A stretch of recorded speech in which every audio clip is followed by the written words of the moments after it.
Well, good afternoon again, Dayspring. It's amazing how quickly a week seems to go by, but good to be back with you. Just a brief update on the categories that we discussed last week about the relative importance of different parts of our class. Making real good progress on that, but don't really have any conclusive information until I've been able to contact two of our other care captains. You folks know who you are out there, so you can send me an email, or if you want to call, or I can certainly get in touch with you during the week. We'll have a better idea by this time next week. But of principal importance is ensuring that class members are afforded every opportunity to feel safe in fellowship or in teaching or whatever the format is. Not suggesting it's going to change a lot, but we want to make sure we have proper physical separation, and yet we still have an intimate enough group to have good conversation with our teachers and in prayer and praise time. Okay, now I want to go back. Excuse me, I'm going live today, so that's what it is. I alluded to our trip 3 weeks ago, and so I've got to go back about 3 years. We bought a little camper, a Sprinter base camper, and I checked, it had about 20,000 miles on it. So I inquired with some of the online Sprinter specialty shops to find out, kind of what is a weak point, what do I need to be concerned about as we travel in this motorhome. One of the things came up was it's a good idea to replace this one part. We can provide you that part and recommend you put it on. So I ordered it, I got it, and when I took it in for service, they didn't have time to get the part on. So we've been out 2 years ago. We did a lot of traveling, put quite a few miles on it. Last year we were going to Gettysburg and then up to a baseball tournament in Cooperstown.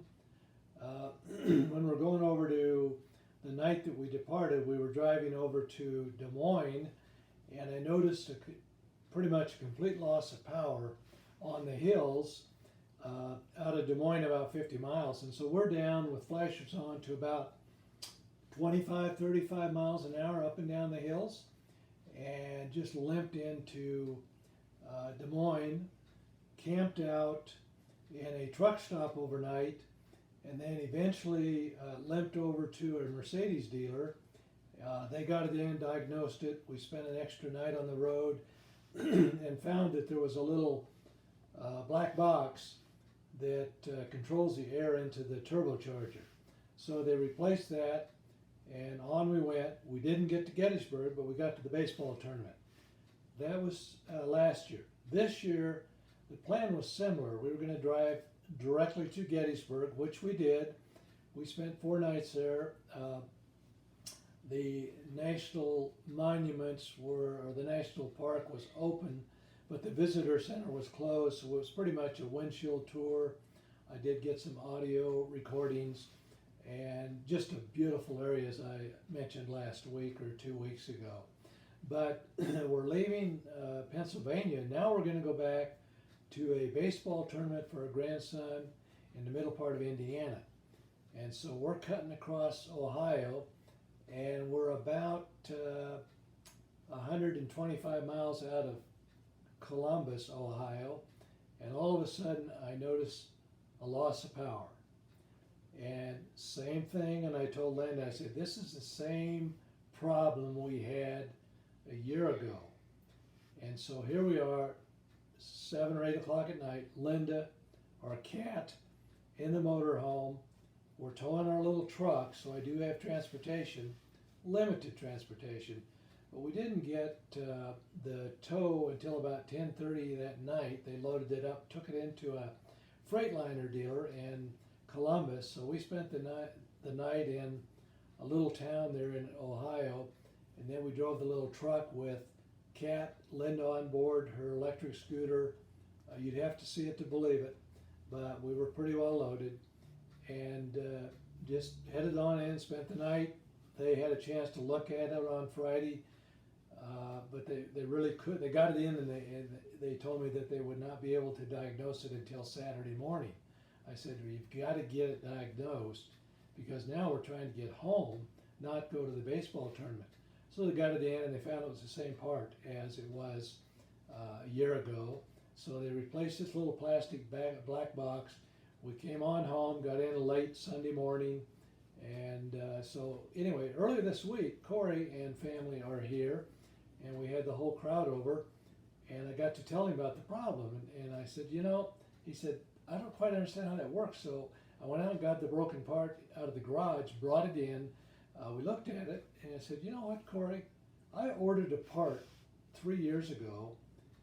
It doesn't look anything like this, but let me go out and get it, and I'll bring it in. Well, sure enough, as the good Lord is my witness, that part that I ordered is made out of aluminum, polished, very smooth in design and indestructible. And that is exactly the part that we've replaced twice, one with insurance, one without insurance. So I guess the moral of this story is, kind of follow your gut and pay attention to what you've learned along the way. So we're happy with our little travel motorhome, and we did have a good trip, and we're glad to be back safely. But there's a lot more to that story. So anyway, I'm going long. I wanted to let you hear that. The lessons have been wonderful. As with John, Carl has really opened up the book of Romans, and I look forward to this week, as last week put a little different slant on the way I read that, and opened up my eyes and provided insight. When you think about spiritual gifts and talents, you kind of focus on those, but the emphasis that Dr. Carl put on it was more about whatever you feel those gifts are that you have, deploy them, get in service and use those spiritual gifts, or use those things that you feel you've been blessed with, and don't spend so much time about what the list looks like. The Lord has worked that out. That was very clear from the book of Romans and other references in Scripture. So we'll be back and talk to you. I'll visit with a couple of you during the week, and look forward to what this weekend has in store for us. Again, I thank you for your faithfulness, for your love and your support. Wish those that have had happy birthdays, happy birthday. And on behalf of Linda, we'll talk to you again soon. Love you all. Bye.